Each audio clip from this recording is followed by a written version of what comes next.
മാഹിയിൽ ration വിതരണം മുടങ്ങിയിട്ട് 8 മാസം പിന്നിട്ടിരിക്കുകയാണ്.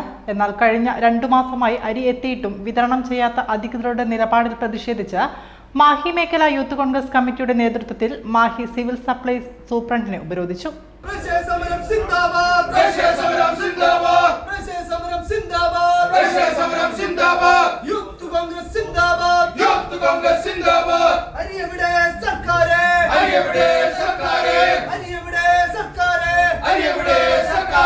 അരി മാഹിയിലെത്തിയിട്ടും റേഷൻ കടകൾ വഴി പൊതുജനങ്ങൾക്ക് വിതരണം ചെയ്യുവാൻ അധികൃതർ തയ്യാറാകാത്ത സാഹചര്യത്തിലാണ് യൂത്ത് കോൺഗ്രസ് സമരത്തിനിറങ്ങിയത്.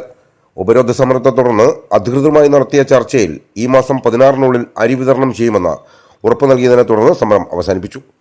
മേഖലാ youth Congress president KP Rajilesh സമരത്തിന് നേതൃത്വം നൽകി. മാഹി മേഖല യൂത്ത് കോൺഗ്രസ് കമ്മിറ്റിയുടെ നേതൃത്വത്തിൽ ഇന്ന് മാഹി സിവിൽ സപ്ലൈസ് സൂപ്രണ്ടിനെ ഉപരോധിക്കുകയുണ്ടായി. നമുക്കറിയാം, കഴിഞ്ഞ 2 മാസ കാലത്തിലേറെയായി മാഹിയിലെ അരി ഇവിടെ എത്തിയിട്ട് ആ അരി റേഷൻ കടയിലൂടെ വിതരണം ചെയ്യാൻ ഇവിടുത്തെ ഉദ്യോഗസ്ഥരോ ഇവിടുത്തെ ജനപ്രതിനിധിയോ ശ്രമിച്ചില്ല. യൂത്ത് കോൺഗ്രസിനെ സംബന്ധിച്ചിട്ട് മാഹിയിലെ ജനങ്ങൾക്ക് ഓണവും മറ്റു കാര്യങ്ങളൊക്കെ വരുന്നത്. ഈ കാലയളവിൽ ആ അരി ഗോഡൌണുകൾ കിടന്ന് നശിക്കുകയല്ലാതെ വേറെ രക്ഷയില്ലാതെ കണ്ടതുകൊണ്ടാണ് മാഹി മേഖല യൂത്ത് കോൺഗ്രസ് കമ്മിറ്റി ഈ ഒരു സമരവുമായി രംഗത്ത് വന്നത്. നമുക്കറിയാം, ഇവിടെ 2 മാസത്തിലേറെ അരി ഇവിടെ എത്തിയിട്ട് ഈ അരി റേഷൻ കടകളോട് വിതരണം ചെയ്യാൻ യാതൊരു നടപടി ഇവിടുത്തെ ഉദ്യോഗസ്ഥന്മാരോ ആരും ശ്രമിച്ചിട്ടില്ല.